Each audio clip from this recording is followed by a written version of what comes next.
Hello दोस्तों, आपका स्वागत है आपके अपने यूट्यूब चैनल ब्रिलियंट क्लासेस भलसुंगिया में। तो आज हम लोग देखने वाले हैं रसायन शास्त्र के 20 अति महत्वपूर्ण प्रश्नों को और इसका डिटेल सॉल्यूशन भी देखेंगे। सब ऑप्शन के बारे में हम लोग धीरे धीरे चर्चा करेंगे, तो आप लोग को समझते चलना है। अगर हमारे चैनल पर नए हैं तो आप इसे सब्सक्राइबर ज़रूर करें और हमारे साथ जुड़ जाएं, ताकि आपको एग्ज़ाम में बहुत ही ज़्यादा फ़ायदा देखने को मिलेगा। चलिए, क्वेश्चन नंबर 1, इलेक्ट्रॉन के स्थानांतरण से बने यौगिक कहलाते हैं। तो इलेक्ट्रॉन के स्थानांतरण से जो यौगिक बनता है ना, उसे कहते हैं वैद्युत संयोजी यौगिक। वैद्युत संयोजी यौगिक इलेक्ट्रॉनों के स्थानांतरण से बनता है और सहसंयोजी यौगिक इलेक्ट्रॉनों की साझेदारी से बनता है। देखिए, सहसंयोजी यौगिक दो अधातुओं के बीच बनता है और वैद्युत संयोजी यौगिक जो होता है धातु और अधातु के बीच बनता है। वैद्युत संयोजी यौगिक को आयनिक यौगिक भी कहते हैं। चलिए, दूसरा क्वेश्चन देखिए, सिल्वर क्लोराइड का रंग होता है। तो सिल्वर क्लोराइड का रंग जो होता है ये सफ़ेद होता है। सिल्वर क्लोराइड का रंग कैसा होता है? सफ़ेद होता है। पहला ऑप्शन है नीला, तो कॉपर सल्फेट का रंग नीला होता है। CuSO4 into 5H2O, copper sulphate जिसका रंग नीला होता है। दूसरा ऑप्शन है हरा, तो फेरस सल्फेट का रंग हरा होता है। Ferrous sulphate FeSO4 into 7H2O, इसका रंग हरा होता है। जबकि सिल्वर क्लोराइड का रंग जो होता है, सिल्वर क्लोराइड का रंग कैसा होता है? तो सफ़ेद होता है। चलिए, क्वेश्चन नंबर 3। क्वेश्चन नंबर 3 में हम लोग देखेंगे साग सब्जियों को विघटित होकर कंपोस्ट बनना किस प्रकार की अभिक्रिया है। तो ये आपका ऊष्माक्षेपी अभिक्रिया है। किस प्रकार की अभिक्रिया है? ऊष्माक्षेपी अभिक्रिया। देखिए, ऊष्माक्षेपी अभिक्रिया वह अभिक्रिया जो ऊष्मा देता हो, ऊष्माक्षेपी अभिक्रिया। और जो ऊष्मा यानी गर्मी, जो ऊष्मा को सोखता हो, ऊष्माशोषी अभिक्रिया। और दो तत्व के मिलने से जो यौगिक बनता है उसे कहते हैं संयोजन अभिक्रिया। चलिए, आगे क्वेश्चन को देखेंगे। जब तनु हाइड्रोक्लोरिक अम्ल के साथ अभिक्रिया करता है तो कौन सी गैस उत्सर्जित होता है? तो ये आपका हाइड्रोजन गैस उत्सर्जित होता है। अर्थात कोई भी अम्ल जो है, अम्ल धातु के साथ अभिक्रिया करेगा तो हाइड्रोजन गैस का उत्सर्जन करेगा। जस्ता धातु है, हाइड्रोक्लोरिक अम्ल एक अम्ल है, तो अम्ल धातु से अभिक्रिया करेगा तो हाइड्रोजन गैस को उत्सर्जित करेगा। जबकि अम्ल जल से अभिक्रिया करेगा तब भी हाइड्रोजन गैस को उत्सर्जित करेगा। जबकि अम्ल कार्बोनेट या बाइकार्बोनेट से अभिक्रिया करेगा तो कार्बन डाइऑक्साइड गैस को उत्सर्जित करेगा। तो ये बात भी आपको याद रखना है।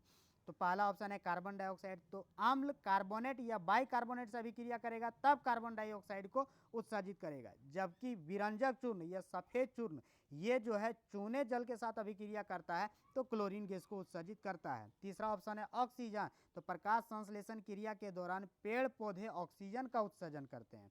चलिए, क्वेश्चन नंबर 5 पे आते हैं हम लोग।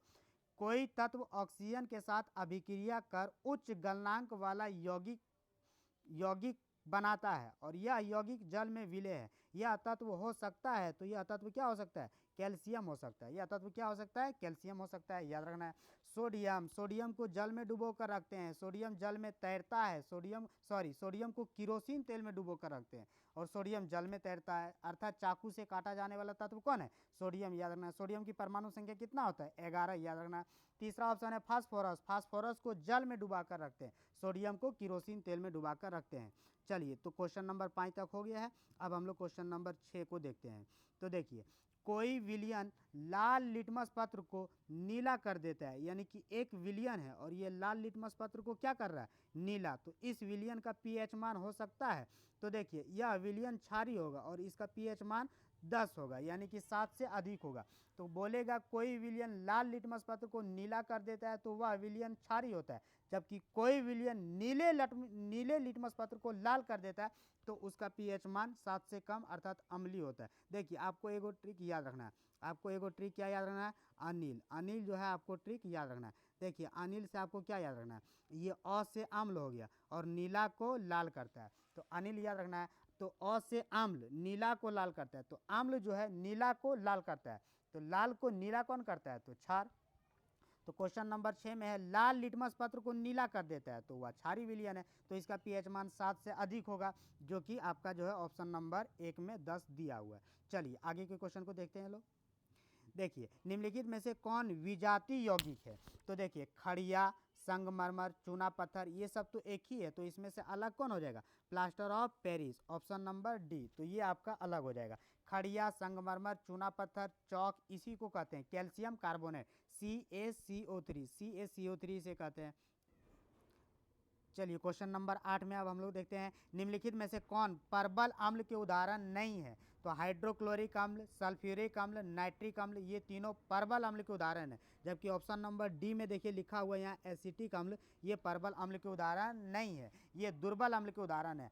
तीन को परबल अम्ल के बारे में आपको याद रखना, हाइड्रोक्लोरिक अम्ल HCl, सल्फ्यूरिक अम्ल H2SO4 और नाइट्रिक अम्ल HNO3, ये तीनों परबल अम्ल है। जबकि एसिटिक अम्ल जिसका फार्मूला CH3COOH, ये एक दुर्बल अम्ल है। और जितना भी कार्बनिक अम्ल होता है ये भी दुर्बल अम्ल होते हैं। चलिए आगे क्वेश्चन नंबर 9, निम्नलिखित में से कौन विद्युत का सर्वोत्तम सुचालक है। तो विद्युत का सर्वोत्तम सुचालक जो हो जाएगा ऑप्शन नंबर 1 चांदी। चांदी विद्युत का सबसे अधिक सुचालक है। चांदी की परमाणु संख्या 47 होती है। इसका संकेत जो होता है Ag होता है, याद रखना है। देखिए विद्युत का सबसे अधिक सुचालक चांदी, जबकि विद्युत का दूसरा सबसे अधिक सुचालक पूछेगा तो आपका हो जाएगा कॉपर, याद रखना। और तीसरा ऑप्शन जो लेड है, सीसा, ये एकमात्र धातु तत्व है जो विद्युत का कुचालक होता है। ऑप्शन नंबर 4 में ग्रेफाइट, यह एकमात्र अधातु तत्व है जो विद्युत का सुचालक होता है। ग्रेफाइट है अधातु लेकिन विद्युत का सुचालक, सीसा है धातु लेकिन ग्रेफाइट विद्युत का सुचालक लेकिन अधातु है। और सीसा जो है, सीसा ये धातु तत्व है लेकिन विद्युत का कुचालक। तो ये बात भी आपको याद रखना है। तो पूछ रहा है सबसे अधिक विद्युत का सुचालक, तो हो जाएगा आपका ऑप्शन नंबर 1 चांदी। चलिए आगे देखिए निम्नलिखित में से कौन अधातु है। तो देखिए पहला ऑप्शन एल्युमिनियम धातु है, दूसरा ऑप्शन सोडियम धातु है, तीसरा ऑप्शन पारा Hg, ये भी धातु है, चौथा ऑप्शन कार्बन, ये कार्बन जो है अधातु है। कार्बन क्या है, अधातु, याद रखना है। देखिए पारा एकमात्र धातु है जो द्रव अवस्था में पाया जाता है। एकमात्र धातु पारा है जो द्रव अवस्था में पाया जाता है। इसका संकेत Hg होता है। पारा की परमाणु संख्या 80 होती है। पारा जो होता है इसका प्रमुख अयस्क जो होता है सीने बार होता है। पारा को क्विक सिल्वर भी कहा जाता है। चलिए क्वेश्चन नंबर 11, पीतल किसका किसका मिश्रण है। तो पीतल जो है आपका तांबा और जस्ता का मिश्रण है। इसका एगो ट्रिक याद रखना, पिताजी, पिताजी जो है आपको याद रखना, पिताजी। तो देखिए पिताजी से याद रखना, पिताजी से पीतल, तांबा और जिंक, जस्ता। तो पिताजी से आपको ये ट्रिक याद रखना है। तो पीतल, तांबा और जस्ता का मिश्रण है।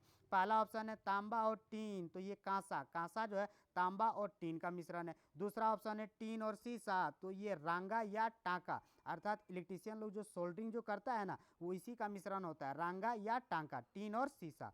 और तीसरा ऑप्शन है जो है तांबा जस्ता निकेल, तो ये जर्मन सिल्वर, जर्मन सिल्वर में होता है तांबा जस्ता निकेल। जर्मन सिल्वर में सिल्वर नहीं होता है, तांबा जस्ता निकेल होता है। चलिए अब हम लोग देखेंगे क्वेश्चन नंबर 12। क्वेश्चन नंबर 12 को देखते हैं लोग। देखिए क्वेश्चन नंबर 12 में आपका है सिलिका क्या है। तो सिलिका एक उपधातु है। सिलिका क्या है, सिलिका उपधातु है। देखिए अभी वर्तमान आवर्त सारणी में तत्वों की कुल संख्या 118, 89 धातु, 22 अधातु और 7 उपधातु। तो आपको याद रखना है। देखिए 7 उपधातु कौन कौन है, boron, silicon, germanium, arsenic, antimony, tellurium और polonium. Boron, silicon, germanium, arsenic, antimony, tellurium और पोलोनियम, जिसमें से सिलिका भी आता है। तो सिलिका क्या है, तो उपधातु, याद रखना है। चलिए क्वेश्चन नंबर 13, शुद्ध सोना को व्यक्त किया जाता है। तो शुद्ध सोना जो होता है 24 कैरेट का होता है। कितने कैरेट का होता है, 24 कैरेट का होता है, याद रखना है। देखिए सोने की शुद्धता को कैरेट में मापा जाता है। सोना जो है ये निष्क्रिय धातु तत्व है। सोना की परमाणु संख्या 79 होता है। सोना का संकेत Au होता है।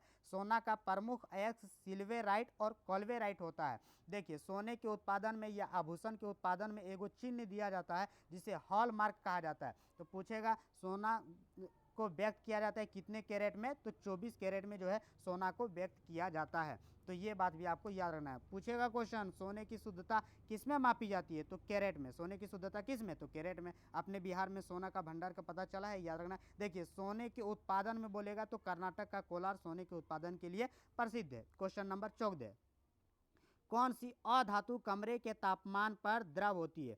तो ये आपका हो जाएगा ब्रोमीन। ब्रोमीन अधातु है जो कि कमरे के तापमान पर क्या होती है, द्रव होती है। देखिए अभी आवर्त सारणी में कुल अधातुओं की संख्या 22 है। 10 गो ठोस है, 1 गो द्रव है और 11 गो गैस है। यानी अधातु ठोस, द्रव, गैस तीनों अवस्था में पाया जाता है। 10 गो ठोस अधातु है, 1 गो द्रव अधातु है और आपका जो है 11 गो गैस अधातु है। तो एकमात्र अधातु ब्रोमीन है जो द्रव अवस्था में पाया जाता है। इसकी परमाणु संख्या जो होती है 35 होती है। तो ये बात भी आपको याद रखना है। पहला ऑप्शन है पारा। पारा एकमात्र धातु है जो द्रव अवस्था में पाया जाता है। पारा एकमात्र धातु है जो द्रव अवस्था में पाया जाता है। ब्रोमीन एकमात्र अधातु है जो द्रव अवस्था में पाया जाता है। चलिए आगे देखते हैं। क्वेश्चन नंबर 15, निम्नलिखित में से कौन सर्वाधिक अभिक्रियाशील तत्व है? तो इन चारों ऑप्शन में सबसे अधिक अभिक्रियाशील तत्व जो हो जाएगा ये आपका पोटेशियम हो जाएगा। पोटेशियम का संकेत K होता है, इसकी परमाणु संख्या 19 होती है, याद रखना। और पोटेशियम और सोडियम को, ये वर्ग 1 के जो भी तत्व है ना, ये सब क्रियाशील होते हैं और ये सब को जो है किरोसिन तेल में डुबोकर रखते हैं, पोटेशियम और सोडियम को, ये सब तत्वों को। देखिए सोना जो होता है निष्क्रिय होता है, प्लेटिनम ये भी निष्क्रिय होता है और ये सोना और प्लेटिनम जो है एक्वा रेजिया में घुलनशील है। चलिए क्वेश्चन नंबर 16 में आते हैं हम लोग। एक्वा रेजिया या आम्लराज, यही क्वेश्चन नीचे है लो। तो एक्वा रेजिया को ही क्या कहते हैं? आम्लराज। तो एक्वा रेजिया या आम्लराज दो अम्लों का मिश्रण होता है। देखिए HNO3 इसे कहते हैं नाइट्रिक अम्ल और HCl इसे कहते हैं हाइड्रोक्लोरिक अम्ल का मिश्रण किस अनुपात में होता है? तो देखिए नाइट्रिक अम्ल 1 के अनुपात में और हाइड्रोक्लोरिक अम्ल 3 के अनुपात में। तो इसका आंसर हो जाएगा ऑप्शन नंबर बी, 1:3, यानी नाइट्रिक अम्ल 1 के अनुपात में, 1 के भाग में, और हाइड्रोक्लोरिक अम्ल 3 के भाग में होता है। यानी नाइट्रिक अम्ल 1 के भाग में और हाइड्रोक्लोरिक अम्ल 3 के भाग में। ध्यान देना है 1:3 भी ऑप्शन रहता है, 3:1 भी ऑप्शन रहता है, इसी में लड़का कंफ्यूज करता है। तो एक्वा रेजिया नाइट्रिक अम्ल और हाइड्रोक्लोरिक अम्ल का मिश्रण है जिसमें नाइट्रिक अम्ल 1 के भाग में और हाइड्रोक्लोरिक अम्ल 3 के भाग में। देखिए आपके लिए कंफ्यूजन नहीं होगा इसीलिए बताते हैं। देखिए नाइट्रिक अम्ल का फार्मूला HNO3 है, तो ये 3 को उठा के जो है ना हाइड्रोक्लोरिक अम्ल के पास डाल दीजिए तो हो जाएगा 1:3। तो ऐसे आपको याद रहेगा। चलिए क्वेश्चन नंबर, अब हम लोग थोड़ा आगे बढ़ते हैं। चलिए क्वेश्चन नंबर 17 में देखते हैं लोग। निम्नलिखित में से कौन आयनिक यौगिक है? तो देखिए निम्नलिखित में से कौन आयनिक यौगिक है, आपको अभी बता चुके हैं। आयनिक यौगिक जो बनता है धातु और अधातु के मिलने से बनता है। दोनों धातु रहेगा तो हो जाएगा सहसंयोजी यौगिक, जबकि एक धातु रहेगा एक अधातु रहेगा, इससे जो यौगिक बनता है उसे कहते हैं आयनिक यौगिक या विद्युत संयोजी यौगिक। तो पहला ऑप्शन देखिए HCl, तो हाइड्रोजन भी अधातु है, क्लोरीन भी अधातु है, तो ये आयनिक यौगिक नहीं है, ये सहसंयोजी यौगिक है। दूसरा ऑप्शन है CO2, कार्बन भी अधातु है, ऑक्सीजन भी अधातु है, तो ये हो जाएगा सहसंयोजी यौगिक। तीसरा ऑप्शन है KCl, पोटेशियम क्लोराइड। देखिए पोटेशियम धातु है और क्लोरीन अधातु है, तो धातु और अधातु के मिलने से जो यौगिक बनता है उसे कहते हैं आयनिक यौगिक। तो इसका आंसर आपका क्या हो जाएगा? ऑप्शन नंबर सी, KCl, ये आयनिक यौगिक है, याद रखना है। चलिए क्वेश्चन नंबर 18 में आते हैं लोग। देखिए पारा का प्रमुख अयस्क है, तो पारा का प्रमुख अयस्क जो होता है सिनेबार होता है। पारा का प्रमुख अयस्क क्या होता है? सिनेबार। पारा एकमात्र धातु है जो द्रव अवस्था में पाया जाता है। पहला ऑप्शन है गेलेना, तो सीसा का प्रमुख अयस्क होता है गेलेना। तीसरा ऑप्शन है केलेमाइन, तो जस्ता का प्रमुख अयस्क होता है केलेमाइन। जस्ता का अयस्क जिंकाइट भी होता है, जिंक ब्लेंड भी होता है और केलेमाइन भी होता है। चौथा ऑप्शन है pitch blend. Pitch blend uranium का अयस्क है, जबकि जिंक ब्लेंड जस्ता का अयस्क है। पिच ब्लेंड यूरेनियम का अयस्क, जिंक ब्लेंड जस्ता का अयस्क है। चलिए क्वेश्चन नंबर 19, तांबा की परमाणु संख्या होती है, तो तांबा की परमाणु संख्या जो होती है वो 29 होती है। तांबा की परमाणु संख्या कितना होती है? 29 होती है। जस्ता की परमाणु संख्या 30 होती है, ऑप्शन नंबर बी में है। पारा की परमाणु संख्या 80 होती है, ऑप्शन नंबर 3 में है। सोना की परमाणु संख्या 79 होती है, ऑप्शन नंबर 4 में है। तो कुछ कुछ के बारे में आपको परमाणु संख्या जो इंपॉर्टेंट है याद रखना। देखिए चांदी की परमाणु संख्या 47 होती है, ये भी एग्जाम में क्वेश्चन कभी कभार पूछता है। चलिए अब लास्ट क्वेश्चन देखेंगे हम लोग, क्वेश्चन नंबर 20। तो हीलियम की बाहरी कक्षा में कुल कितने इलेक्ट्रॉन होते हैं? तो हीलियम के बाहरी कक्षा में जो इलेक्ट्रॉनों की संख्या होती है तो 2 होती है, क्योंकि हीलियम की परमाणु संख्या 2 होती है, अर्थात हीलियम में इलेक्ट्रॉनों की संख्या 2 होती है। इसका इलेक्ट्रॉनिक विन्यास करेंगे तो 2 होगा, तो बाहरी कक्षा में 2 इलेक्ट्रॉन रहेगा। तो देखिए तत्व के बाहरी कक्षा में उपस्थित इलेक्ट्रॉन की संख्या को ही संयोजी इलेक्ट्रॉन की संख्या कहते हैं। तो हीलियम के बाहरी कक्षा में 2 इलेक्ट्रॉन होते हैं, तो हीलियम में संयोजी इलेक्ट्रॉन की संख्या कितना? 2, तो उसी को तो कहते हैं बाहरी कक्षा में उपस्थित इलेक्ट्रॉनों की संख्या। देखिए अर्थात हीलियम एक अक्रिय तत्व है, अक्रिय गैस है। जबकि अक्रिय गैसों के बाह्यतम कक्षा में इलेक्ट्रॉनों की संख्या 8 होती है, लेकिन हीलियम के बाह्यतम कक्षा में इलेक्ट्रॉनों की संख्या 2 होती है। हीलियम दूसरी सबसे हल्की गैस है। सबसे हल्की गैस हाइड्रोजन है, जबकि दूसरा सबसे हल्की गैस हीलियम है। हीलियम के खोजकर्ता लोकेयर। हीलियम का संकेत He। और हीलियम का प्रयोग जो किया जाता है अस्पताल में, जो रोगी होता है पेशेंट, उसके सिलेंडर में कृत्रिम सांस के रूप में भी हीलियम का प्रयोग किया जाता है। दूसरा सबसे हल्का गैस है हीलियम। तो आज हम लोग 20 क्वेश्चन को देखे हैं। आगे इसी तरह से आपका जो है, आपके लिए जो है हम वीडियो बनाते रहेंगे और लाते रहेंगे। अगर मेरा वीडियो आपको पसंद आता है तो कमेंट में ज़रूर बताएं, और आपके लिए हम क्या क्या कर सकते हैं इसके बारे में भी आप हमें सुझाव दे सकते हैं। मेरा जहां तक प्रयास होगा आपको जो है पूरी तरह से जो है मदद किया जाएगा। तो ये ब्रिलियंट क्लासेस भलसुमिया में आपका क्लास चलता है। तो आज तक यही, जय हिंद। फिर हम लोग आगे के वीडियो में मिलते हैं।